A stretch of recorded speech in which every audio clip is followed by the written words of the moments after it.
Hola, bienvenidos a todos a los encuentros formativos de la comunidad de PI.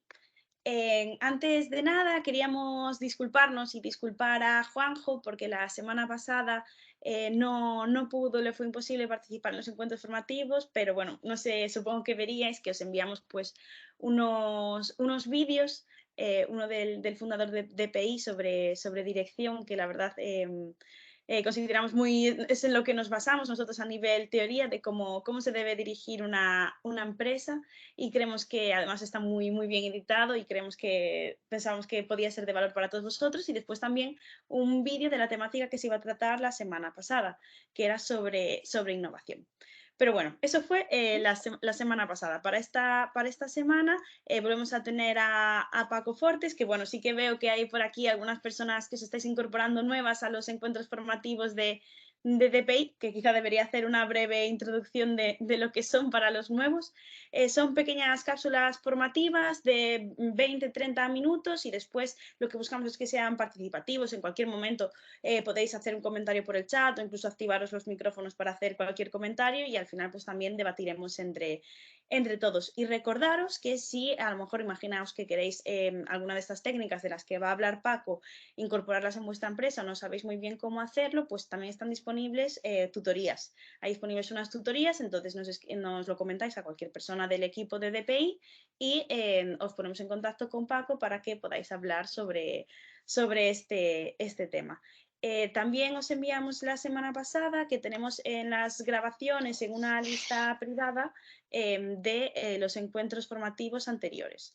Entonces, también están en el mail de la semana pasada, pero si queréis tenerlo a mano, pues también nos lo pedís y os enviamos también esos vídeos con las temáticas anteriores.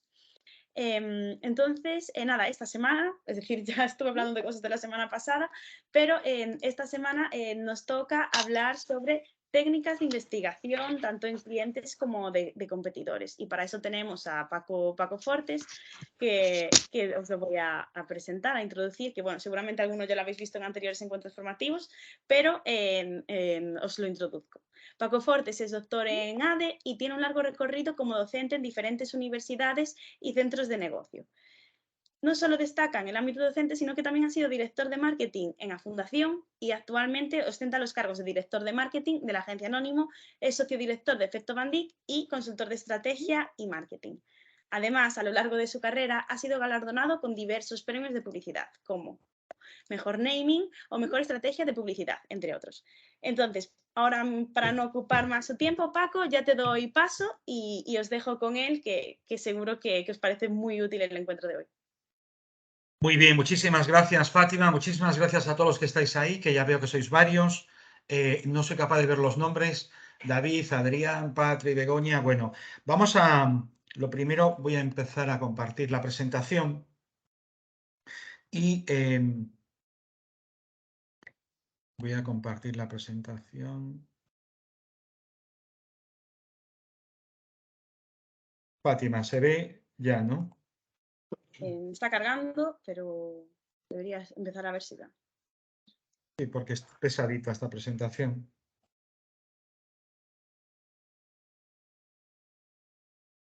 Yo ya la veo. Vosotros ya la veis, Fátima, ya la veis.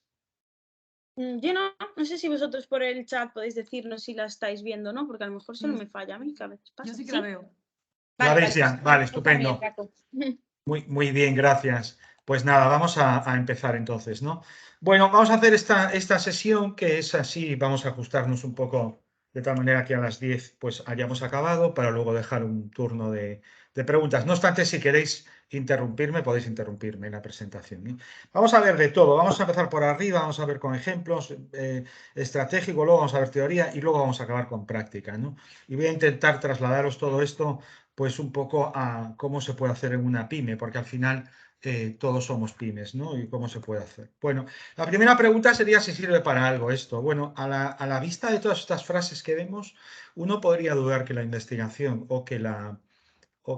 digamos, la cultura de empresa o que el conocimiento de la empresa pudiera servir, ¿no? Esto lo decía uno de los hermanos de los Warner Brothers, ¿no? ¿Quién demonios querrá ir a hablar a los actores en el cine antes de que en el tránsito entre el cine mudo y el cine hablado, ¿no? O, por ejemplo, este ejecutivo de esta esta discográfica, ¿no? Que decían los grupos de guitarra están desapareciendo antes de que empezaran los Beatles, ¿no? Y como crítica a que un grupo de 4 chicos melenudos no iban a funcionar.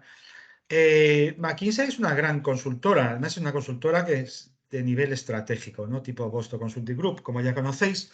Bueno, aconsejó a AT&T, que es la empresa americana esta de telefonía, que no entrase, es la telefónica americana, que no entrase en el negocio de la telefonía móvil, porque ellos habían previsto que en el año 2000 habría más o menos 1 millón de móviles, cuando la realidad dijo que en el 2000 había 100 millones de teléfonos móviles, ¿no? Y quizá el fracaso más sonado es el de este que se cuenta siempre, ¿no? Cómo Blockbuster pudo hacerse con Netflix, despreció a Netflix, creyendo que la gente lo que quería era alquilar cartuchos de vídeo, ¿no? Bueno, pero quizá nada más escandaloso que la salida al mercado de la New Coke, ¿no? Yo creo que todo el mundo conoce esta. Esta es la mayor investigación de mercado que se hizo en el mundo. Se calcula que hicieron 200.000 pruebas ciegas de sabor. 200.000 pruebas ciegas de sabor en un momento donde Pepsi Cola estaba pegando duro, porque Pepsi Cola lo que hacía era, a la salida de los supermercados, hacía pruebas ciegas de sabor con 2 bebidas, una Coca-Cola, otra Pepsi Cola. Y le inflaba un poco las narices a Coca-Cola diciendo que la que funcionaba y la que más gustaba era Pepsi Cola. Y seguramente era cierto, porque Pepsi Cola en aquel momento era más azucarada y en ese momento el azúcar se valoraba más. Hoy es todo lo contrario, ¿no? Coca-Cola yo creo que se puso un poco nerviosa, inventó una bebida que no tenía azúcar, sino que tenía no sé qué sustancia, pero que era más azucarada. Y ahí hizo a su vez 200.000 pruebas ciegas de sabor. En esas pruebas de sabor había 3 vasos. Uno era Pepsi Cola, otro Coca-Cola y una nueva bebida que era más azucarada. La mala suerte para Coca-Cola es que lo que sucedió es que la gente prefirió esa nueva bebida. Por lo tanto, ¿qué hizo? Retiró del mercado durante creo que los 69 días o 70 días o 75 días las Coca-Colas y lanzó al mercado esta bebida. Es decir, uno llega a un bar, uno llega a un pub, uno llega al supermercado, quería comprar una Coca-Cola, no había Coca-Cola. Lo que había era una nueva bebida que se llamaba New Coke. Os podéis imaginar el fracaso tan estrepitoso, ¿no? ¿Qué sucedió ahí? Bueno, ahí tenéis un poco la explicación que encontráis en la Wikipedia, ¿no? El cambio, lo que hizo con la nueva bebida fue un jarabe de maíz de alta fructosa en vez de azúcar común. Y pues lo lanzó, yo creo que están las fechas ahí, el 23 de abril, y lo tuvo que retirar el 11 de julio, ¿no? O sea que pasó muy poquitos días. ¿Qué sucedió? Yo lo que creo que sucede es que la investigación está bien, pero la investigación hay que saber hacerla. Y esta investigación, lo peor es que una investigación cuando se hace sin, digamos, tener en cuenta los valores de la marca, ¿no? En este caso, ¿cuál fue el error? Yo creo que el error fue que la gente no bebe a ciegas, es decir, nadie bebe una bebida, la gente bebe Coca-Cola. Coca-Cola representa unos valores de historia, de nombre, de los Estados Unidos, de herencia cultural, de la imagen, de la felicidad, en fin, de una serie de valores que eso es lo que compramos, ¿no? Porque al final, y esto lo digo así como introducción, yo creo que nada es, digamos, sustituido o sustituible, nada como, por ejemplo, el posicionamiento de marca que puede tener uno. O sea, uno es lo que es, ¿no? Porque al final volvemos a la frase de siempre, el marketing no es una batalla de productos, sino es una batalla de percepciones. Entonces, hacer una investigación de mercado ciega, me da la sensación que es lo peor, ¿no? Que se pudo hacer. Yo creo que Coca-Cola aprendió de eso, aunque no aprendió mucho, porque luego fijaros estos errores también de mercado, ¿no? Este Aquarius de color cola, que no triunfó. Podemos dudar si esta bebida, aunque tiene una explicación muy interesante, y es que lo que quieren es igualar el nivel de cafeína del café, ¿no? Por eso hace una Coca-Cola que en realidad es un cuarto, la proporción de café Coca-Cola es 4:1, pues con esta bebida seguramente la igualan o la superan, ¿no? Para ciertos momentos donde la gente, pues a lo mejor quiere estimularse. O Danone, por ejemplo, que esta no es mala idea, de hacer un yogur que contiene cereales. Sin embargo, no triunfó en el mercado, ¿no? Bueno, entonces todo esto ¿cómo puede suceder en grandes empresas? ¿Cómo puede suceder si tenemos esa técnica que es investigación de mercado? La pregunta sería entonces, ¿para qué sirve o si sirve para algo, ¿no? Bueno, yo creo que sí que sirve, ¿no? O sea, la pregunta es claro que sirve. Imaginemos que los que estamos aquí somos fabricantes de sofás, ¿no? Y queremos lanzar sofás en Alemania, o sea, queremos ir al mercado alemán.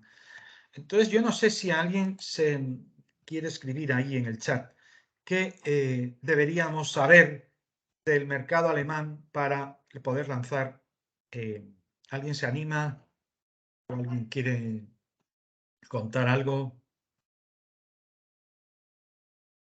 ¿O hablar? No hace falta escribir. ¿Cuánto miden los alemanes? Bueno, eso es una pregunta súper importante, ¿no? Porque en función de eso tienes que hacer un sofá con un respaldo más alto o menos alto, ¿no? O sea, que eso es una pregunta muy obvia. ¿Qué más? ¿Alguna pregunta más?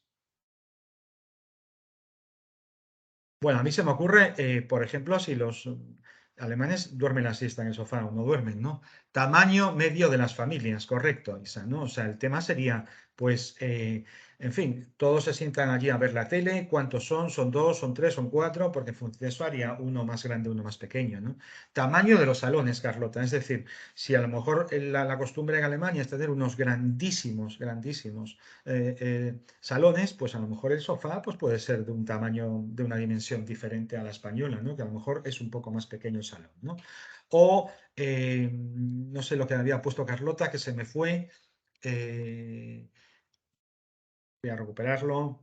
Eh, bueno, en fin, ahí hay, Carlota decía tamaño de los salones, vale, de si efectivamente es de sofá duro o sofá blando, en fin, si cuántas horas, por ejemplo, están en el sofá, porque en función de eso pues lo puedes hacer más cómodo o menos cómodo. En fin, como veis, tenéis ahí una serie de preguntas que la investigación, ¿cómo no va a servir? Es decir, sin esa investigación de mercado estamos muertos, ¿no? En el mercado.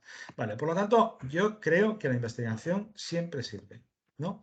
Ahora, el problema está en saber qué queremos investigar, ¿no? En inglés hay dos palabras que son marketing research y market research, ¿no? Es un poco confuso, pero yo intentaré explicarlo. Yo creo que la investigación no solo es investigación de mercado, sino es investigación de todo lo que tiene que ver con el marketing, ¿no? Y esa es la diferencia entre marketing research y market research. El marketing research comprende, digamos, cualquier problema de marketing, o sea, ahí incluye el producto, el precio, la distribución, la publicidad, el mercado, el segmento, todo lo que queráis, versus la investigación de mercado que solo está relacionada con la investigación aplicada de mercado, ¿no? Por lo tanto, yo creo que lo primero que tenemos que ver es que la clave está en la investigación de marketing, no en la investigación de mercado. O sea, todo lo que es el ámbito de marketing. Una está dentro de la otra, lógicamente, ¿no? El market research está dentro del marketing research. Y hay tres tipos de estudios, ¿no? Lo cuento así en plan teórico para que se entienda lo que quiero decir. El primero es el exploratorio. Yo creo mucho en los exploratorios. Es decir, no hace falta hacer nada. Simplemente hace falta tener sentido común. ¿Vale? Y el sentido común te lleva, por ejemplo, pues a Pepsi a no lanzar este producto, ¿no? O sea, alguien dice, esto es imposible que funcione en el mercado. Es decir, no puede haber una Pepsi Cola de color blanco, porque esto no va a funcionar. ¿Para esto hace falta hacer investigación de mercado? Yo no haría nada para esto. Simplemente preguntaría a la gente que es un poco sensata, haría estudios preliminares, vería un poquito cómo está el mercado, me leería cuatro cosas que hay en Internet y preguntaría a tres expertos, ¿no? Por lo tanto, la investigación también incluye estudios exploratorios. Luego están los descriptivos, que son los habituales, ¿no? Que son los cuantitativos y cualitativos, que lo haré un poquito más tarde.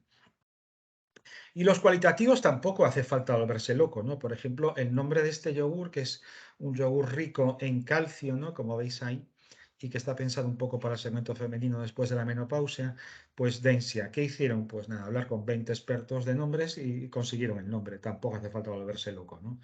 O, por ejemplo, en el caso de Colgate, ¿no? Que es el clásico ejemplo este de cómo una empresa puede hacer innovaciones, o sea, en realidad una investigación de mercado, pero de carácter interno, preguntándole a sus trabajadores. Es decir, la pregunta fue, ayúdenos a vender más, y esto fue una cosa interna. Dicen que ganó pues alguien que estaba en recepción, el recepcionista, que dijo, esto es facilísimo, si hacemos la boca de salida del Colgate más grande, lógicamente vamos a vender más. Y esto es por si un Colgate normal con una boca pequeña, pues para acabarlo necesitamos 50 veces, 50 apretones. Si lo hacemos más grande, pues a lo mejor lleva 60. De 50 a 60 en millones de envases diarios, imaginaros cómo se incrementan las ventas, ¿no?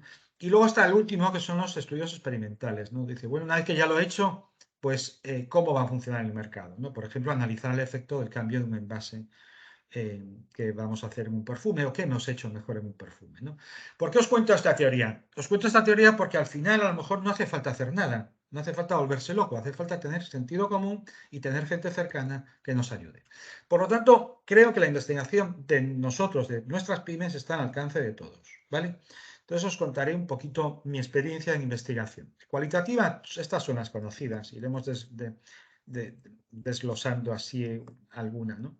La más conocida seguramente es el Focus Group. Suena como muy americano porque sea el nombre Focus Group es americano, pero en fin, en realidad yo creo que es juntar a 7 personas, yo recomiendo un número impar, a 7 personas más o menos del segmento al que vamos en nuestra empresa, sentarlos durante 1 hora y media en una cafetería en un reservado, invitarles a un café y hacer las preguntas que nos gustaría que alguien contestase. Yo creo que eso siempre funciona. No tiene ningún coste, bueno, salvo que queramos pues pagarle algo, o dar un detallito, un regalito, un cheque de 50 euros del Corte Inglés, ¿no? Y recomiendo que se haga esto porque se saca muchísima información, ¿vale? O sea, digamos que se puede hacer un focus group casero sin ninguna dificultad. Luego habría la segunda, que es entrevista en profundidad. ¿Qué es entrevista en profundidad? Yo me iría, si tuviera que saber o si quisiera saber algo, yo me iría a la gente o distribuidores o proveedores, competidores o incluso, en fin, no sé, expertos, ¿no? Y yo le preguntaría. eh, Nosotros hemos hecho muchas investigaciones de este tipo, ¿no? Al final, cuando estamos investigando empresas que quieren ir a cierto mercado, pues vas a gente que conoce ese mercado y te recibe fenomenal. Son entrevistas de 1 hora o 1 hora y media de duración, donde le preguntan, te dan pautas y la gente es muy, muy agradecida.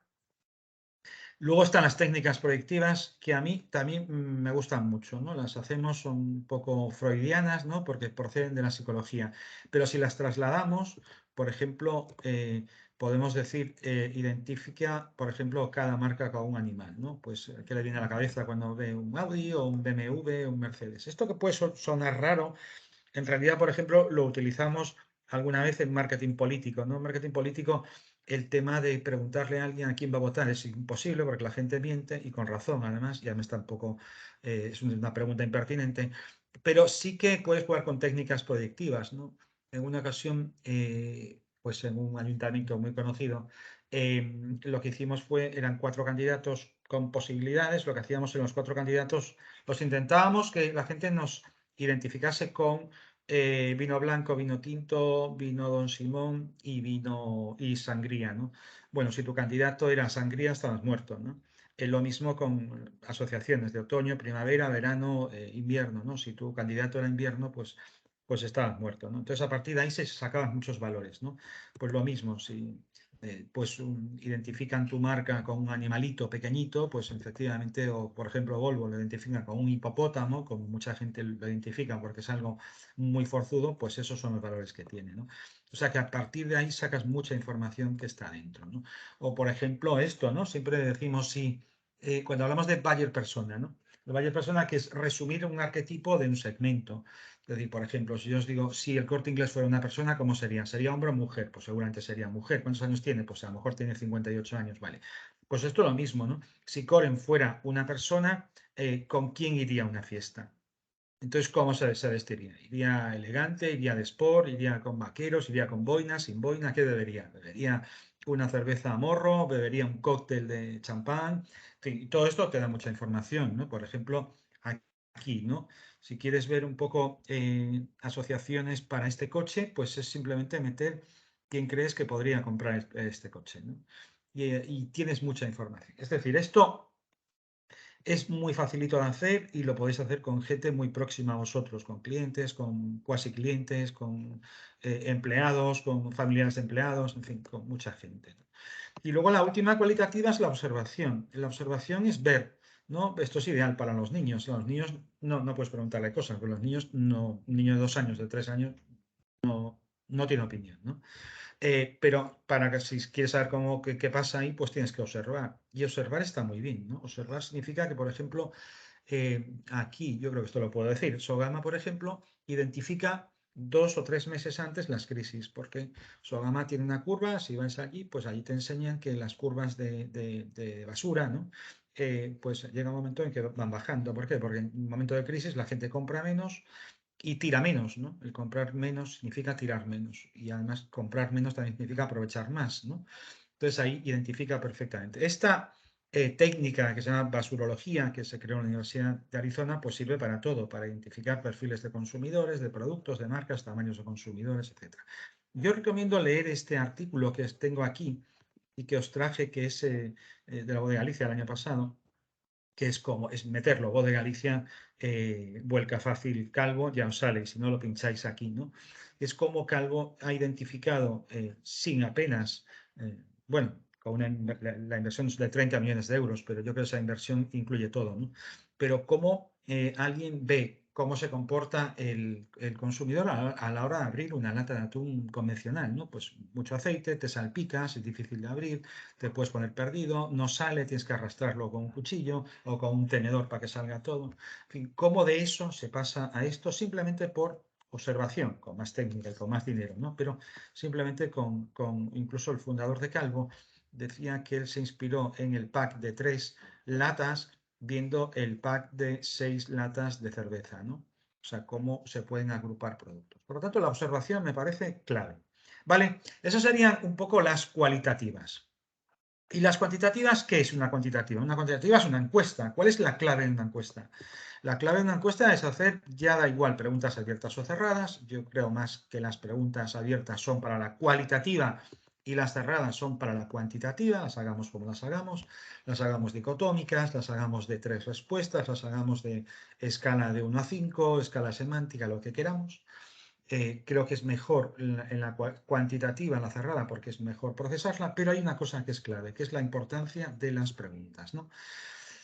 Incluso de las palabras, ¿no? Porque no es lo mismo decir, cree que debe hacerse algo para facilitar a los particulares el pago de las cuentas médicas, cree que podría hacerse algo o cree que debería hacerse algo. Mi experiencia me dice que lo que no se puede nunca solucionar en una investigación cuantitativa es haber hecho mal la encuesta. Y yo lo sufrí personalmente en mi tesis doctoral. Mi encuesta estaba mal hecha. Ahora que ya soy doctor, ya lo puedo decir, ¿no?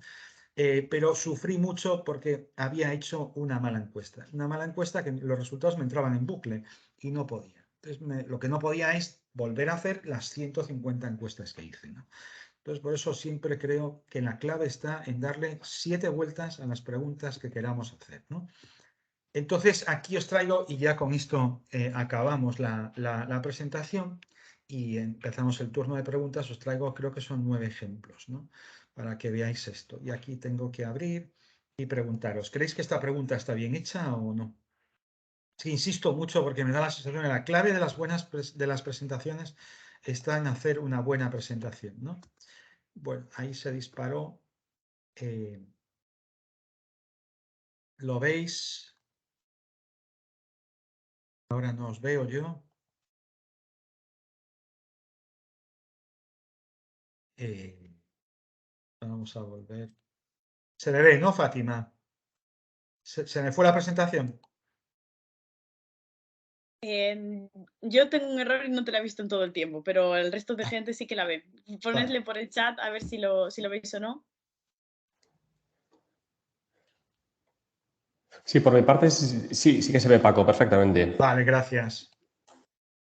Pues nada, estábamos aquí en estábamos viendo esta pregunta, ¿vale? Es que así os veo en el chat. Entonces, la pregunta es, no sé si alguien quiere opinar, si esta pregunta creéis que es adecuada o no es adecuada. O si queréis ya voy yo dando las soluciones, ¿no? Bueno, no creo que sea una mala pregunta, pero es una pregunta doble, ¿no? Entonces, no es lo mismo, una bebida puede ser refrescante y no deliciosa, una bebida puede ser deliciosa y no refrescante, ¿no? Entonces, si queremos hacer estas dos preguntas, lo lógico es que preguntemos, que hagamos dos preguntas, ¿no? Que es ¿Coca-Cola es una bebida deliciosa o Coca-Cola es una bebida refrescante? No pasa nada, si este es el objetivo un poco de la encuesta, ¿no? Lo mismo, por ejemplo, este ejemplo que os traigo, ¿no? ¿Cuántos litros de bebidas gaseosas consumió durante los últimos 4 meses? Bueno, que alguien se acuerde en el mercado de litros, porque es una bebida, en fin, nadie bebe litros, ¿no? Dice, me he bebido 3 litros, la gente se bebe, en todo caso, 3 botellas, ¿no? 3 latas, ¿no? y en los últimos 4... Yo creo que las encuestas hay que facilitarle al entrevistado lo que queremos, ¿no? Entonces aquí necesitamos hacer menos de una vez a la semana, de 1 a 3 veces a la semana, de 4 a 6 veces. Y aquí, ojo, ¿no? Como esto que se suele dar muchas veces, ¿no? Aquí está bien hecho, por ejemplo, de 1 a 3 veces, pero podría ser luego la siguiente de 3 a 6 veces. Quiero decir, no repitamos el número 3, porque si repetimos el número 3, el que consume 3 no sabe a dónde ir, no sabe si ir de 1 a 3 o de 3 a 6, ¿no? Entendéis un poco lo que digo. Luego, aquí, por ejemplo, se trata siempre de facilitarle al entrevistado. Ya conseguir una entrevista hay muchas veces que no es fácil, ¿no? Y cada vez menos, ¿no? Porque ya se empieza a considerar como algo intrusivo. Por ejemplo, por favor, liste todos los departamentos en los que realizó compras en su visita más reciente al Corte Inglés. Pues yo creo que lo más cómodo que es pues poner las secciones, ¿no? Ropa para niños, ropa para señoras, para caballeros, en fin. Por ejemplo, ¿qué marca de champú utiliza? Aquí podría haber, que no está mal esta pregunta, ¿no? Pero esta pregunta es una pregunta que nos deja un poco indefinidos, ¿no? ¿Por qué queremos saber esto? Pues queremos saberlo, queremos saber qué marca de champú consume a nivel personal, queremos saber qué marca de champú consume a nivel familiar, queremos saber la marca de champú que consumió ayer, que consume en el año, y si consume varias, ¿no? Entonces aquí esta pregunta no nos ayuda, ¿no? Por lo tanto, no, en el quién no queda claro, no queda claro quién hace si esta pregunta se refiere al encuestado a todos los miembros, en el qué no queda claro cómo tiene que contestar y en el cuándo no queda claro durante cuánto tiempo, ¿no? Si fue la última mañana, esta semana, el año pasado. Por lo tanto, yo creo que ahí habría que definirlo un poquito mejor, ¿no? Por ejemplo, qué marca o marcas de champú utilizó personalmente en casa durante el último mes. Ahí ya vemos que nos va a dar más información. ¿Considera que la distribución de refrescos es adecuada? Bueno, eso es un tema etéreo, ¿no? Porque la distribución que estamos hablando de logística, estamos hablando de que si los camiones llegan a tiempo, estamos hablando del punto de venta, estamos hablando del consumidor, en fin, es una pregunta muy rara, ¿no? Si queremos saber si los refrescos están en el punto de venta cuando el cliente va a comprarlos, pues preguntemos eso, ¿no?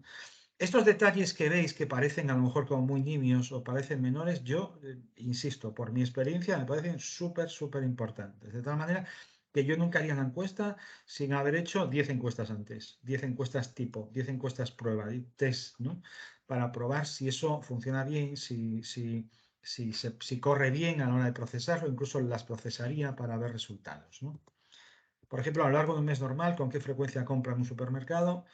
Pues ahí hay una escala de 5, que no está mal la escala de 5, pero es mejor la escala de 5 que la escala de 10, ¿no? Porque 5, la mitad de 5 no existe, ¿no? Porque tiene que ser, bueno, la mitad de 5 es 3. Bueno, podríamos ir a 7, ¿no? 7 quizá es mejor, porque la mitad de 7 es 3,5 y 3,5 sí que no existen. Pero vayamos como vayamos, nunca, a veces, a menudo, regularmente son adverbios y adjetivos que muchas veces se confunden o a lo mejor no aclaran uno con respecto al otro, ¿no? Yo creo que es mejor poner veces, ¿no? Menos una vez, de 1 a 2 veces, de 3 a 4 veces, más de 4 veces, ¿no?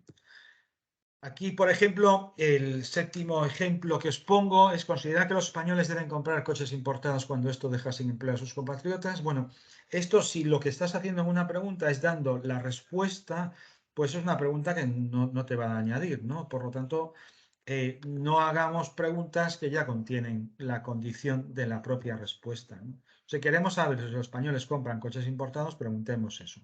Y si queremos saber si dejan sin empleo a compatriotas, pues preguntemos eso también, ¿no?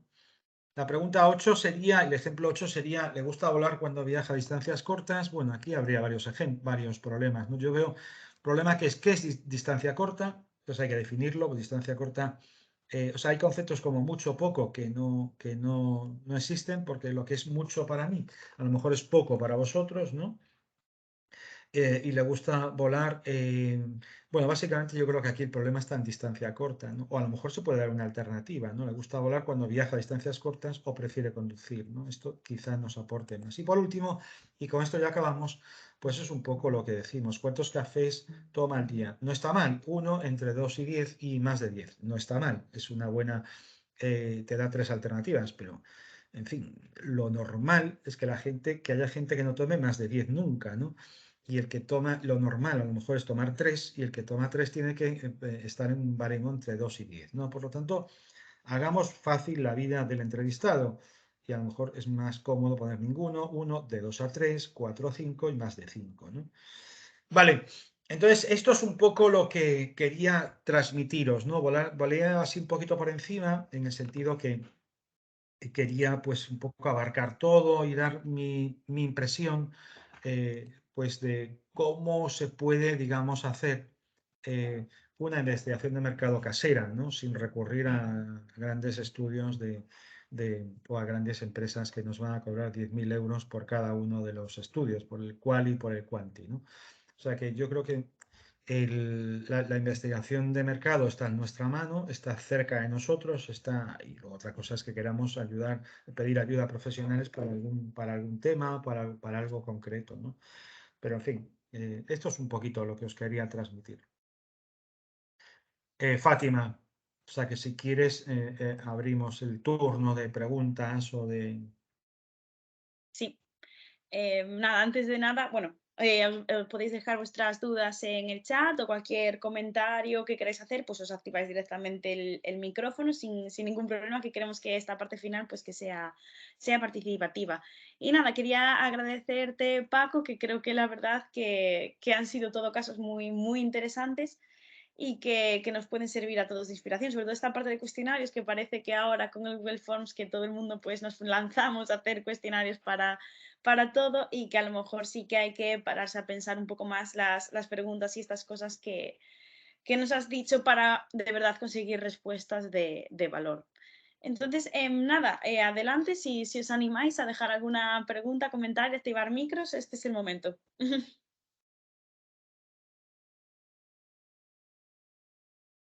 A ver.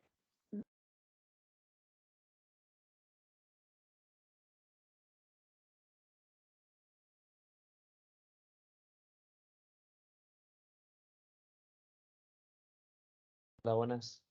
Hola, Francisco. Me presento, soy Roy y bueno, estoy aquí de prácticas en la empresa y la verdad es que he aprendido bastante porque suelo hacer también preguntas a lo loco y cuestionarios rápidos en Google Forms y la verdad es que no me paro mucho en esas cosas y la verdad es que nadie tampoco me explicara anteriormente cómo hacer bien una encuesta en mi carrera de comercio y tal. Y no sé, me daba la sensación que en la pregunta número 8, ¿no podría ser también una pregunta doble? Porque como em, aporta como dos ideas, si le gusta una cosa o prefiere la otra, igual se confunde y hace dos preguntas a la vez. No sé, te dio esa sensación. Sí, efectivamente, Roy, yo creo que es una pregunta doble. Lo que pasa es que esa pregunta doble seguramente en esa investigación tiene sentido, porque lo que están probando es si la gente prefiere para las distancias cortas, que yo creo que el problema estaba en la frase distancias cortas, viajar en tren o viajar en avión o viajar en coche, ¿no? Pero sí es una pregunta doble, pero ahí está intencionada, ahí está bien intencionada, porque es opcional, ¿sabes? La otra, la de Coca-Cola, que veíamos que era que eso sin duda es una pregunta doble, ahí sí que no tenía sentido, porque podían ser, puede ser las dos cosas, una o ninguna, ¿no? Pero sí que lo puede ser. Pero yo insisto en eso, Roy, lo que dices tú, ¿no? O sea que, y lo que decía Fátima, ahora que están tan cercano la herramienta del Google Forms, ¿no? Que además es gratuita, ¿no? Y que te permite agregar datos, ¿no? De la encuesta y con una rapidez casi inmediata. Yo creo que la clave está en hacer bien las preguntas. O sea, la clave está en saber imaginarse, esto a lo mejor es mucho imaginar, pero la clave es pensar qué quiero yo saber y en base a eso volver atrás y hacer las preguntas. Entiendo, entiendo. Nada, pues muchas gracias por este encuentro. Senen, yo creo que nos ha hecho una pregunta aquí que dice ¿cuál es el tamaño medio de una encuesta quali y quanti? Pues una quali la puedes hacer con una persona, Senen, ¿sabes? Porque una entrevista a profundidad es quali y la haces con una persona que sepa mucho del sector, que te ilustre y ya es quali, ¿no? Pero una quali la puedes hacer con 1, 2, 3, 4, 5, 6, 7, los que tú quieras. O sea, pero no hace falta darle dimensión. Por eso digo que eso está al alcance de todos, hacer una quali. Simplemente es buscar a la persona, ¿no? O a las 2 personas, o a las 5 personas que te pueden ayudar. La quali es una investigación. Claro, esa investigación no es probabilística, no es estadística, no la puedes extrapolar. Si entrevistas a 3 personas, no puedes decir el 30% de mi mercado piensa que. Esto sería una locura, ¿no? Pero te va a dar mucha información. La información quali es muy relevante, ¿no? Con respecto a la quanti, ¿cuánta gente la quanti? Pues la que tú quieras, porque la quanti ya es seria, ¿no? La quanti ya es probabilística, ya tiene representatividad, ¿no? Entonces, si vas a un mercado, pues por ejemplo, pues a España, pues a lo mejor igual tienes que ir a 1000 encuestas, ¿no? ¿Sabes? Para que tenga un margen y una representatividad importante.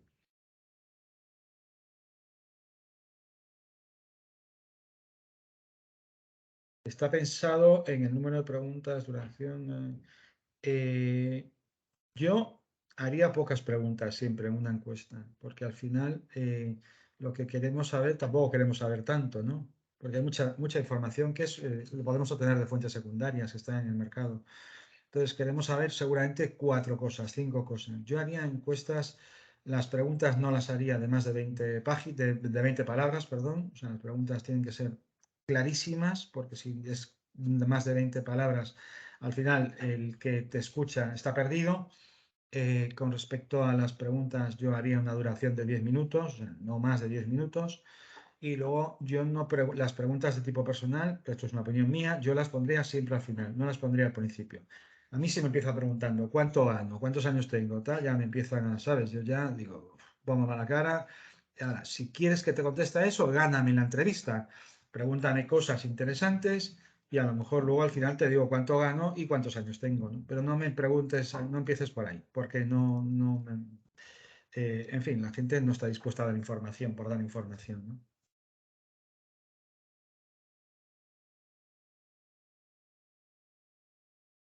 Hola Paco, ¿qué tal? Quería hacerte una pregunta, yo también. Dime. Vamos a ver. Es que es una pregunta que en mi cabeza tiene sentido, pero igual transmitirla es complicado, ¿vale? Entonces, hablabas antes, ponías un ejemplo de si está dispuesto a comprar coches españoles, siempre teniendo en cuenta que esto, perdón, está dispuesto a comprar coches extranjeros teniendo en cuenta que esto quita empleo a los compatriotas españoles, ¿no? Claro, si la preguntas sin tener en cuenta la segunda variable, te van a decir que sí, que están dispuestos a comprar coches extranjeros. Pero si le metes esa variable, te van a decir, muchos te van a decir que no. Entonces, esa disyuntiva, cómo la solventas? ¿Las preguntas por separado? ¿No tienes en cuenta para nada esa variable y por lo tanto estás perdiendo esas personas que te van a contestar que sí, que estarían dispuestos a comprar los españoles? O sea, ¿cómo solucionas eso? Yo haría 2 preguntas, Jorge. Yo haría 2 preguntas con eso. Porque al final, es que una cosa no tiene nada que ver con otra, ¿no? ¿O crees que tiene que ver? Es decir, yo puedo comprar un coche importado que me encanta. Y otro tema es el tema laboral. Un tema es el tema de coches y otro tema es el tema laboral, ¿no? Entonces, mezclarlas me parece absurdo, ¿no? Es que No, o tal sea, vez estés respondiendo a esa pregunta sin tener toda la información. Es decir, tal vez tú respondas a esa pregunta sin tener en cuenta que estás quitando el empleo a personas españolas y por lo tanto dices, lo reflexionas y dices, ah, pues verdad, casi mejor me voy a comprar un coche español. Bueno, puede ser, pero yo si tuviera que hacer esa pregunta, yo haría lo siguiente, yo daría información. Mire, el sector del automóvil en España emplea a tanta gente, el sector de no sé qué, no sé, ¿sabes? Y a partir de ahí dice, ¿usted qué? Mm. Pero le daría, es que esa pregunta es una pregunta tendenciosa, No, ¿sabes? totalmente. Porque te Totalmente. está llevando a que contestes que no, porque claro, si contestas que sí, eres un mal patriota, nadie quiere ser un mal patriota, ¿sabes? Nadie quiere ser un mal español. Porque al final no tienes sentido de pertenencia a donde está, ¿no? Entonces, no vas a sacar nada en esa pregunta. No, por ejemplo, hay muchas preguntas en encuestas que hablan de precio, ¿no? Precio. Si por ejemplo, si este producto costase menos, ¿lo compraría? Dice, pues joder, pues ¿qué va a comprar? ¿Qué va a contestar la gente? Es muy obvio, esa pregunta no se puede hacer. Porque esa pregunta es sentido común, ¿no? Que digan, hay preguntas muy obvias. Entonces, yo no haría preguntas obvias. Y esta que dice Jorge, pues, no, obvia no es, pero es tendenciosa. Te lleva a contestar eso, ¿no? Sí, vale. Total, vale, gracias.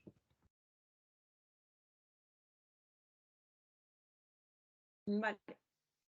¿Alguna pregunta más? Los que estéis por ahí por el chat, que la verdad, antes de nada también, mientras reflexionas la pregunta, quería agradecer porque sí que estamos viendo que estáis repitiendo bastantes los encuentros formativos y agradecer que tenemos aquí un montón de empresas. Voy a mencionaros a todos, estáis Paycard, Aresa, iCalder, Valiant, Jardanay, SmartPM, Paniagua, Postmobile e Irisana. Entonces, nada, muchas gracias a todos por participar. Y no sé si queda alguna pregunta más que queramos comentar. Si no, os recuerdo, están las tutorías disponibles para hablar con Paco o incluso hablar con nosotros sobre cualquier investigación, cualquier cosa que queráis conocer, pues profundizar más en eso e ir ya a vuestro caso concreto.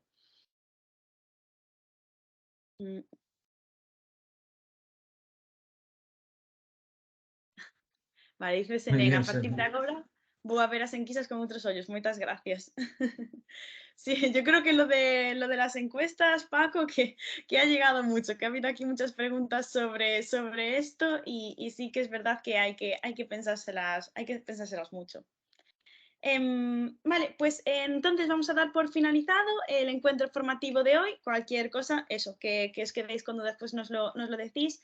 Muchísimas gracias a todos por participar y muchísimas gracias también a ti, Paco, perdón que casi me olvido, porque siempre tus encuentros formativos en marketing pues nos inspiran mucho, siempre traes un montón de casos que llaman mucho la atención y nada, agradecerte pues tu entrega en estos encuentros formativos.